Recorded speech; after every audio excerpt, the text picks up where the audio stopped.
एक बार निषाद राजगुह का पुत्र जो है पूछा कि हे पिताश्री, आपके मित्र थे महाराज दशरथ। निषाद राजगुह कहते हैं कि हाँ, मेरा मित्र जो है महाराज चक्रवर्ती महाराजा दशरथ जी थे। तो वह जो है बाल जो है निषाद जो है पूछता है कि हे पिताश्री, आपके सखा तो दशरथ जी हैं, पर मेरा सखा कौन होगा? मेरे लिए तो दशरथ जी के कोई संतान नहीं है, तो मेरा सखा बनेगा कौन? इस बात पर जो है निषाद राजगुह को बड़ा दुख हुआ और वह वशिष्ठ जी से आके कहे कि हे गुरुदेव, मेरी इच्छा है, मेरे पुत्र की बार बार की इच्छा है कि मेरे लिए सखा कौन होगा।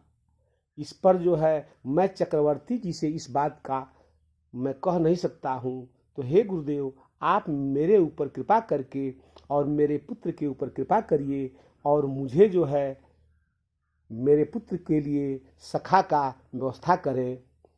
तुरंत जो है वशिष्ठ जी बोलते हैं कि हे निषाद राजगुह, वह समय आ चुका है। बहुत कम समय में जो है राजा दशरथ जी के यहाँ 4 पुत्र होंगे और वह जो है तुम्हारे तुम एक सखा की बात करते हो, तुम्हारे पुत्र के तो 4 सखा होंगे।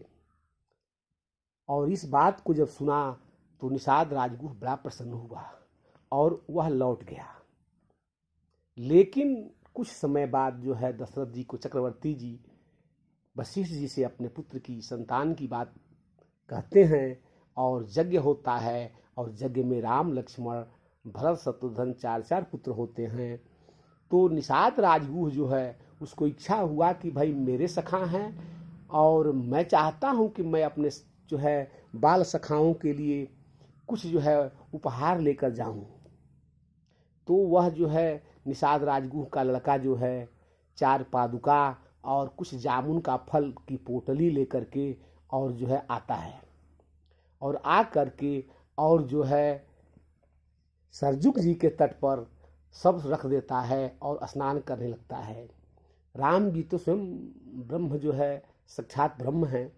राम जी, लक्ष्मण जी, भरत और शत्रुघ्न 4 भाई घूमते हुए वह सरजू के उसी तट पर आ जाते हैं जहाँ निषाद राजगुह का जो है लड़का जो है सब जो है फल, जामुन का फल और जो है 4 पादुकाएं रख के स्नान कर रहा है। राम, लक्ष्मण, भरत और शत्रुघ्न ये 4 भाई 4 पादुका को देख करके बड़ा प्रसन्न होते हैं। उसका ख्याल नहीं देख करके कि यह कौन किसका है, वह अपने अपने साइज का पादुका अपने पैर में पहन लेते हैं। और जामुन का फल था, फल को देख करके इस फल तो बड़ा अच्छा है और उस फल को लेकर के और खा भी लेते हैं। इसके बाद जो है जमुना जी के सरजुग जी में से स्नान करके जब निषाद राजगुह बाहर निकलता है तो देखता है तो रोने लगता है। जब रोने लगता है तो राम समझाते हैं, लक्ष्मण भरत सभी लोग समझाते हैं, लेकिन वह रो नहीं रहा है। इसलिए वह राम जी को जानता नहीं था, भरत जी को, लक्ष्मण, शत्रुघ्न किसी को नहीं जानता था। तो वह दरबार में ले जाता है और ये लोग बताते हैं कि यह जो है माता कौशल्या जब देखती हैं कि यह राम का सखा बनने के लिए आया है तो माता कौशल्या निषाद राजगुह को अपने गोद में बैठाती हैं। कहती हैं कि कैकेयी, अरे इस बच्चे के लिए पानी लाओ। सुमित्रा जो है जल लाती हैं, उसके मुंह धोते हैं लोग और उसको राजसी ठाट बाट में सोने के कटोरा में माता कौशल्या निषाद राजगुह को भोजन कराते हैं।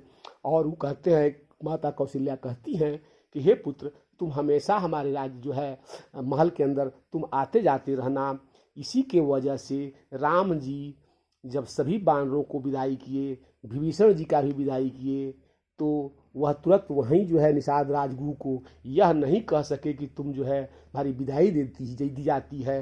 वो ये कहे कि तुम रहो पूरे आवत जाता, हे निषाद राजगुह, तुम्हारी विदाई तो मैं कर ही नहीं सकता हूँ, इसलिए कि तुमने तो माता से अनुमति लिए हुए हो, तो इसलिए तुम राज्य में हमेशा आते जाते रहो। एक बार बोल दी। जय हनुमान जी महाराज।